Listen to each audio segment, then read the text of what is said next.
So welcome everyone. This is August 9th. This is our pre-class discussion. So far this week, I've seen on our Facebook page some pretty amazing references to other artists and works by you guys. And I'm also sensing, as I usually do at this phase of a class or workshop, just past halfway through, the resistance and frustration are beginning to pop up. Totally normal, happens every time. I used to feel really bad about it. I would think, well, am I just not doing a good job, or am I not able to articulate this? Or why are people fighting me on this? Why don't they? They're the ones who came here to do this. Why won't they do it? And when we talk next about the abstract gaze and flipping the coin and all of that stuff, it's because those habits are so ingrained. Those habits of, accurate representational painting, accurate value structures, and all of that sort of stuff. All of that's, like we've been taught, to become a better artist, you have to do those things better. The problem is when we switch over to abstract art, the language of abstract art was created in opposition to all of that old academic stuff. And so it was a kind of rebellion. It's intentionally rebellious. It intends not to be what had gone before. And so if you have an academic background like I do, I studied classical figure drawing and painting and chiaroscuro and build up from burnt sienna and glazing and all, I've learned all that stuff too. It was very hard to unlearn, but I can tell you the language Richard Diebenkorn is speaking has so much more of its roots are in the modern language as opposed to and he does a nice job of straddling. He puts in enough realistic value schemes that realists tend to go for Diebenkorn more than they would go for, like, say, Matisse or something like that. But anyway, we're at this point, and may I say, you guys, as we go forward, those of you who continue into finding your voice, I heard this once: your style is everything you do wrong. I'll say it again: your style is everything you do wrong. And in a sense, that it's the rebellion, right? Your voice is going to have elements, the things that will distinguish and make you a specialist if you're so inclined. Not everybody is so inclined. They prefer to be more have more in common with other works. Nothing wrong with that. Certainly, if you have to make a living at your art, that's a pretty good strategy because it helps you fit in a little bit better, but it also helps you to fit in a little bit better. I always say we should be standing out a little more, but you guys have heard enough of that kind of stuff. So let's go through. I've got some kind of repeating patterns that I'm noticing in your questions. And so I'm going to hit some of these and try to sort of break them out so that we don't have so it's all kind of clear and organized. Yeah, right. Haha. We'll see. So let me start with this. I want to start this kind of ongoing segment, I think, called something similar to "Here's what's working," or here are some. Oh, this looks like I'm sitting in the gallery. I love it. Here, I'm going to share with you strategies that people are employing that are working, right? Rather than where in the past I would usually take something and like fix it on the iPad or whatever. That we'll get to that near the end of class. But for now, what I want to do is point out some of these abstract strategies. And I want to say again, I know I'm not communicating this perfectly, but if I just keep communicating it, eventually you guys are going to believe me and trust me. Learning to speak the abstract language will improve your representational painting a lot. I am willing to say it will improve it more than anything else you can do. Getting your mind wrapped around how to get an abstract to do what you want it to do. That tool is, when you go back to representational painting, you have this amazing new tool that will give you all sorts of great possibilities. And so this, as I sort of elaborate on this abstract tool or these abstract tools, rather than criticize things that aren't working, I'm going to show you guys the ones when they work. And you may disagree. You may think that something that I like is too simple, or you may think it's too colorful, or you may not colorful enough. That's all your own voice type stuff too. You need to listen close when you're saying things like that. So here we go with this segment. Here's what's working. So we'll start with this Jenny Nelson show.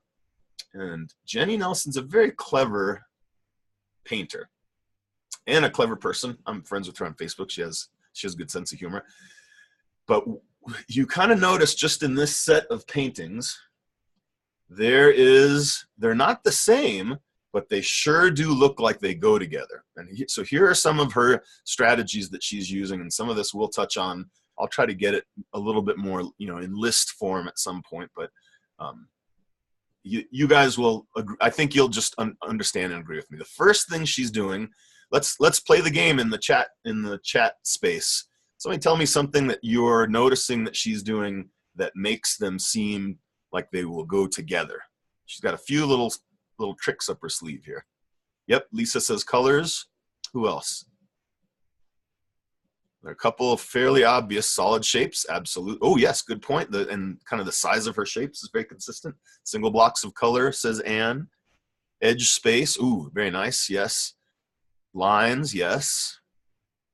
Think a little bit more practically. I'll give you a hint. Think outside the canvas a little bit. Yeah, the size. She's repeating her size. Use of volume. Nice. Good pickup, MJ. Proportion. Yes, of chicken noodle soup. And in fact, Laura, the chicken noodle soup idea kind of came about. I had to teach an abstract class, and I just didn't know how. It was a couple of years ago. I didn't know how to say it, or talk about it, but it was Jenny Nelson's work. I wanted to be able to say, like, look at this stuff, that's working. Why is it working? And and yes, square canvases, Wendy, absolutely. Oh, they tend to be busiest in the center. Good shape, vibration, and color. Wow, you guys, I'm saving this chat. This is why. Let me just break out for a second and say, this is why this is so awesome. Like, there's no other way to do this. Like, we can't. But even in person, it doesn't work like this. This is really great. So here would be sort of the ones that I want to point out that seem most obvious to me. The first is they're all squares. I think, pretty sure those two on the right are also squares. Just by virtue of kind of repeating that size, that brings them all together. It appears they're all on the same depth of a stretcher. So that ties them together. They're all pretty close in size. I wonder if that one in the distance is probably the same size as the two on the right. Tough to say, but definitely the two on the left are the same size. Also, there's kind of like the distance between them. There's like a pair hanging on the left and a pair hanging on the right. And so she's already establishing this kind of continuity and like a recognizable, what is Jenny Nelson's thing. You recognize it. It's the same like Joan Mitchell has her kind of signature approach. Jana said sense of landscape. I also think the sense of kind of tabletop, there's a sort of abstract genre that you could loosely call tabletop goodies, stuff that has kind of a horizon line, and then landscape, you can also interpret that as landscape. But the big thing she does, and so now I'm gonna go through a couple of your paintings that I've bumped up and picked out to sort of say where it's working, is her consistency of a predominant value and color. And she tends to use grays. She's a whiz with like blues and grays and neutrals. The way she occupies most of the space, like look at her value structures. They're very kind of close, right? There's not a lot of contrast. Like there's no giant dark shapes, or not, she tends not to move toward the big dark shapes.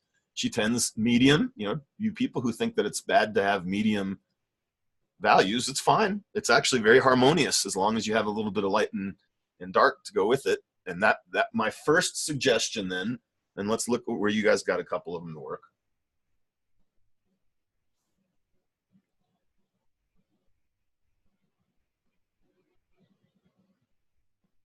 Ooh, nice trees.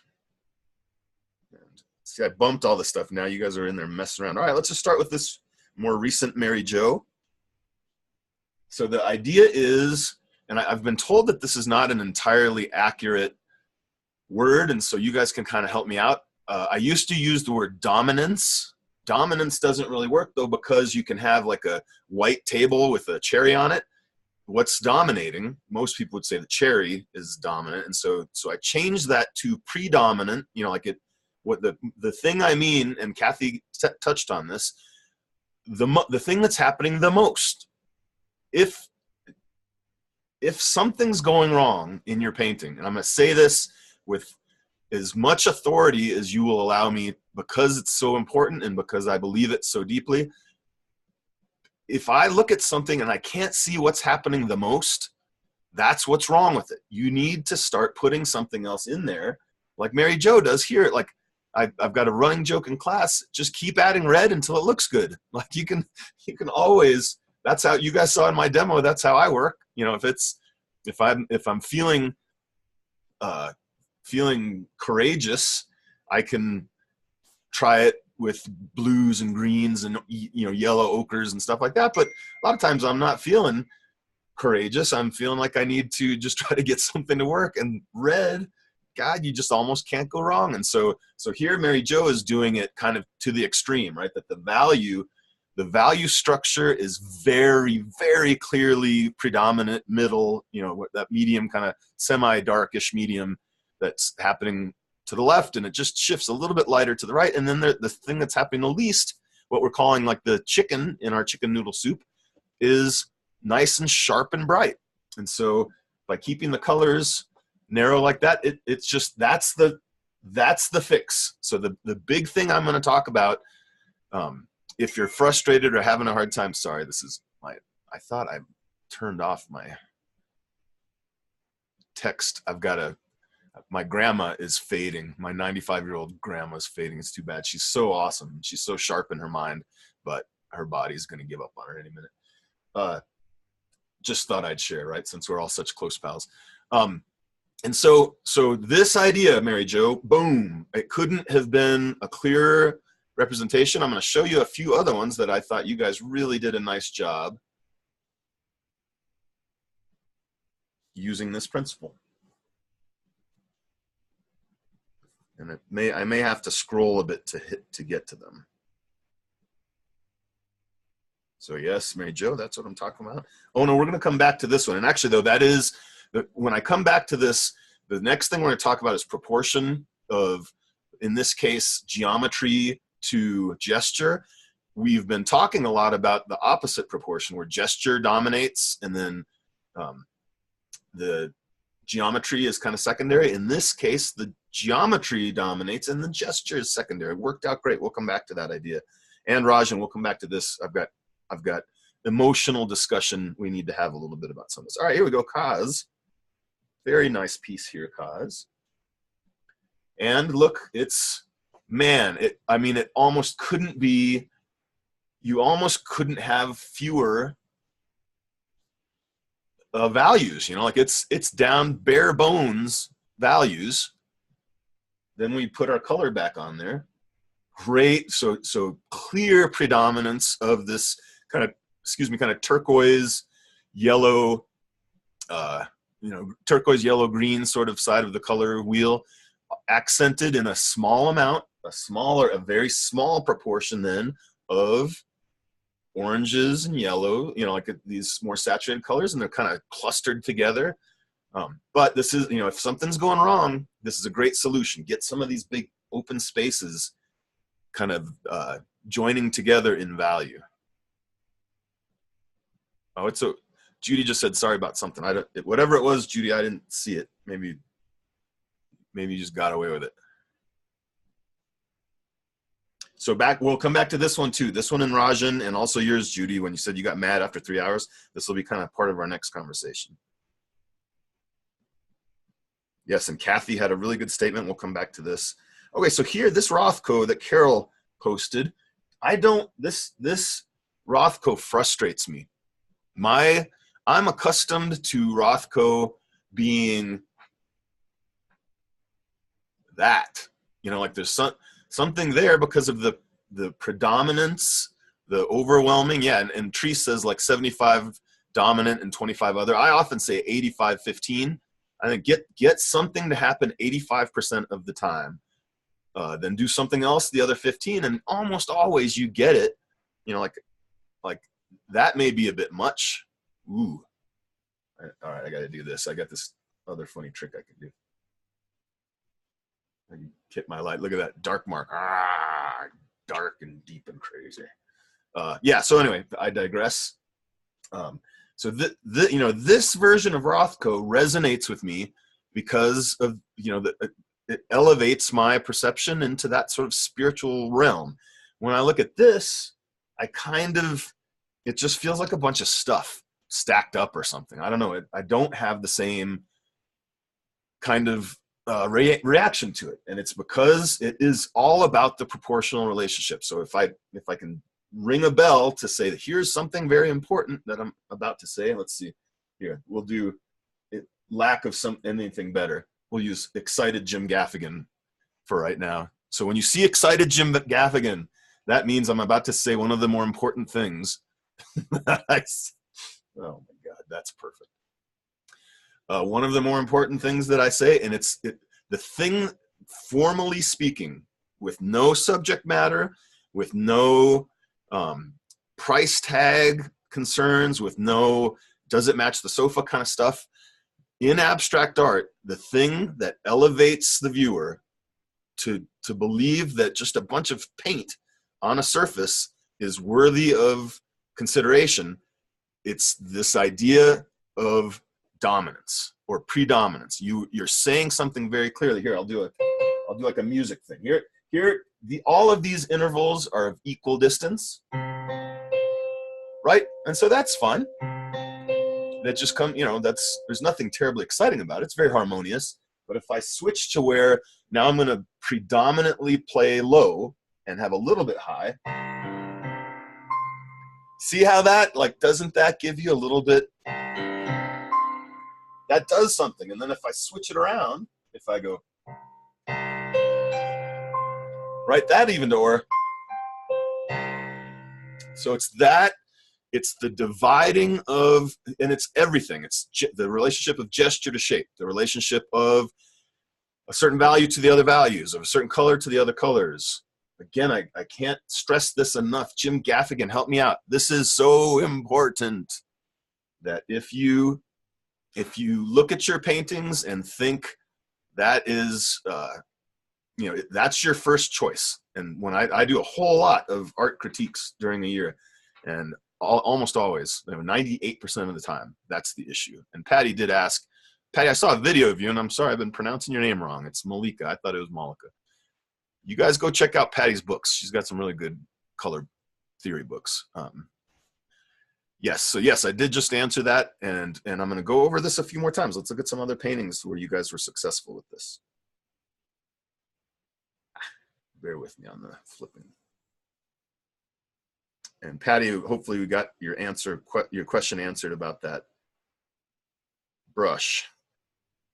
Very good, very good. Here we come. Okay, so here, Nancy, this is almost like a kind of anti-Rothko in a sense.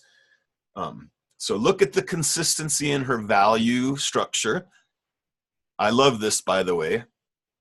Nancy, very nicely done. And I think, let me just throw this in there. I think some people had said, I did 15 and I only liked one. That's fine. That's how I work. I never think that half of them are ever going to see light of day. And it's a very liberating thought not to have to worry that it's not going to, I had a bad day painting. But what's great about this, Nancy, is the color groupings are all kind of close. Like the green is a little olivey and it's toward orange. There's some really nice,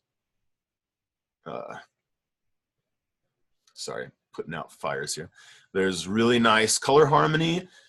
You've done a good job grouping it all together. That the sort of overwhelming sense of stability and calm because of the rectangle shape that you've got there, working great. Here's a kind of important thing. It's not Jim Gaffigan excited important, but it's pretty important. It's like this important. That was overdoing it. It's not that important. Is the use of white space. So in Jenny Nelson's, some people kind of figured this out, that she tends to cluster her color and shape toward the middle, and that's a very calming effect. Same thing with the way Joan Mitchell gets away with the messes she makes is she has a lot of white space to neutralize everything. White space There's one coming up here. White space can be a very good thing in an abstract painting. So here's cause. And so back to that idea of lyricism. Here it is again, like musically, and sorry, I apologize, I'm really not a keyboard player, but the idea of lyricism is that it's not just like this. It's not just like pounding out. There's kind of a bass, there's a geometric low structure, and then there's like, and like how loud you play those notes, how long you hold them, their relationship to each other. That's what I'm talking about. It's these two things sort of operating in tandem. There's the structural geometry side, and then there's the lyrical kind of singing, the voicey stuff. And how you guys want to interpret that's up to you. Here Kaz is doing a very nice job.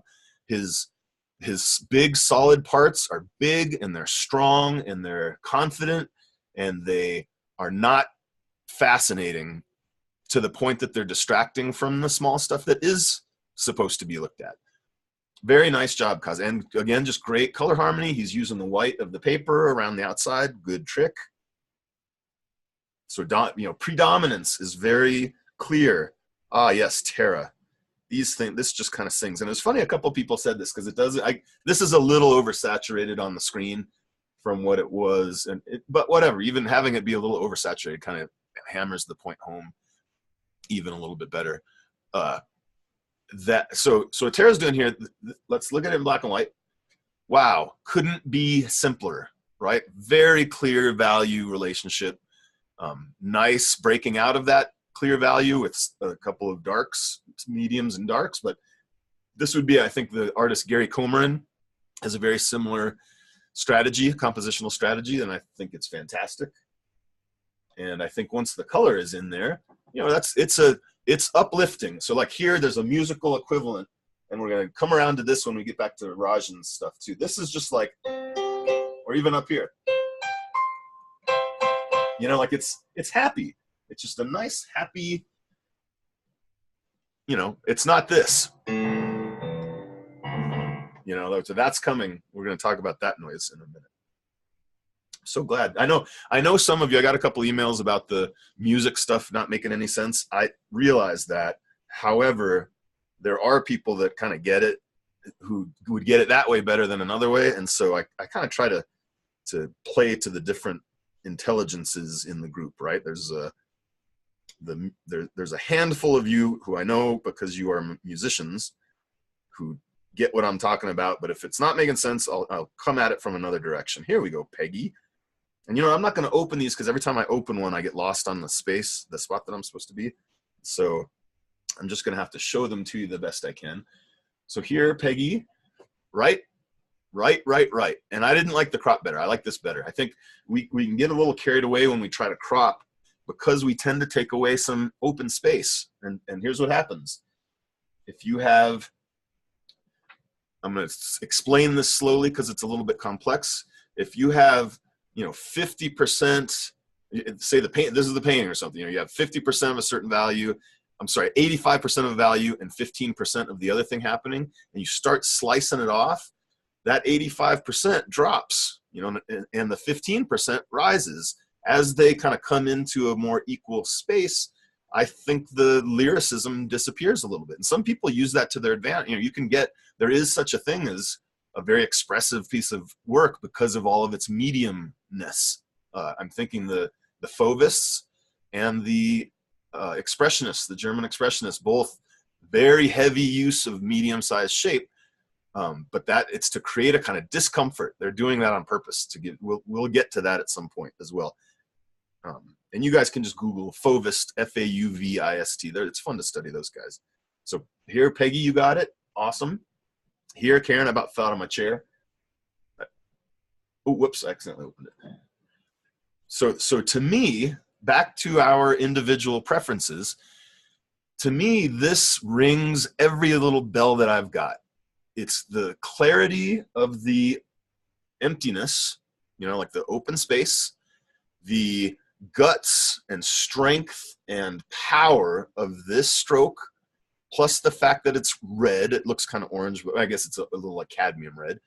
And it's just powerful simplicity. It's a very non-dynamic. I mean, it's got movement, but the shape itself is just fairly close to a rectangle. It's got a little bit of lean to it. It's leaning into the rest.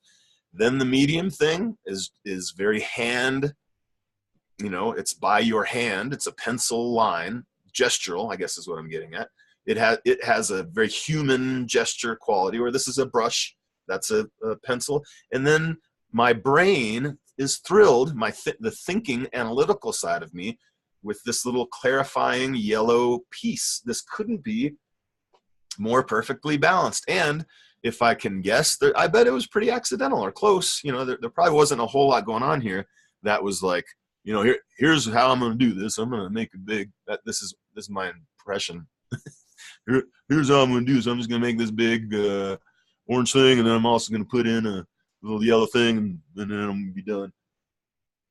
Sorry if I'm making fun of Southern accents.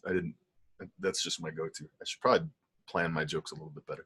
But anyway, this does it. It rings my bell because of the predominance and dominance. Oh, again, I can do this. Cool. Cindy, look at this, you guys.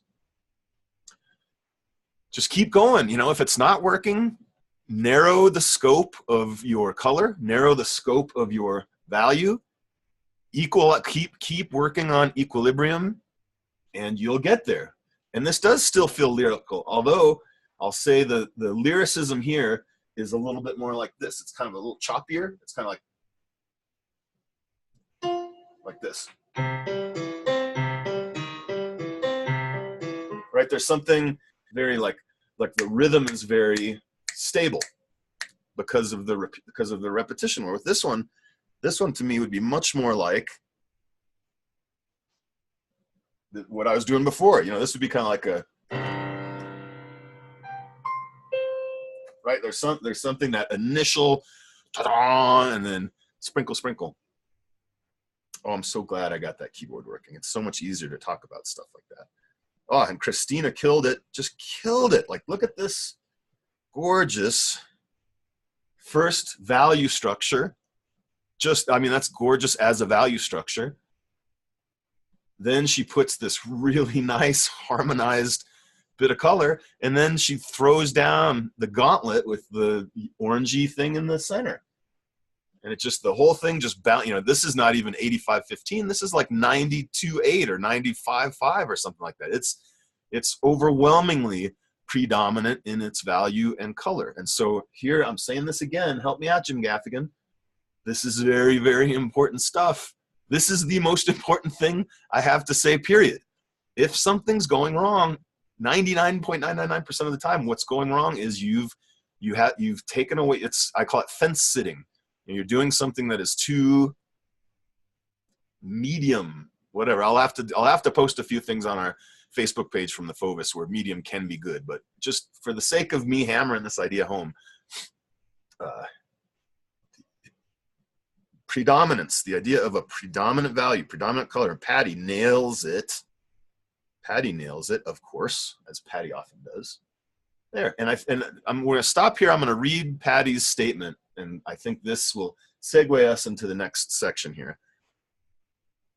Patty says, now that I'm getting familiar with bumping around in the dark, I love the imagery that you guys use to describe what's happening. Bumping around in the dark, ricocheting around like a pinball, how abstract pain feels to me. It's a bit less weird and scary and maybe a little bit more enjoyable. Good, I hope so. I hope you guys aren't just having a horrible time. It's nice to think that whatever pops into my mind, I can go ahead and do. That's what we're about to talk about. It doesn't have to mean anything. The funniest thing is that I seem to have no idea or control over where my focal area is going to end up. Good, and it never seems to land in the golden section. Also, that's just fine. Like this statement that Patty just made is sort of the source of and solution to everything that we're struggling with, right? That she's setting up the struggle is because we're not used to this habit. And so that's sort of where the struggle comes. We're used to a habit of thinking our way through it and planning, especially Patty and I and anybody that's been in illustration or graphic design or whatever, is you kind of go in with a plan. And I often do that as well, especially on my representational work. But this thing we're about to talk about, this abstract gaze, flipping the coin so that your mind is doing something else. that's the thing that we're going to talk about next. And I'll address it more clearly all at once. I don't want to give too many hints away, but I promise it's the next thing I'm just about to talk about.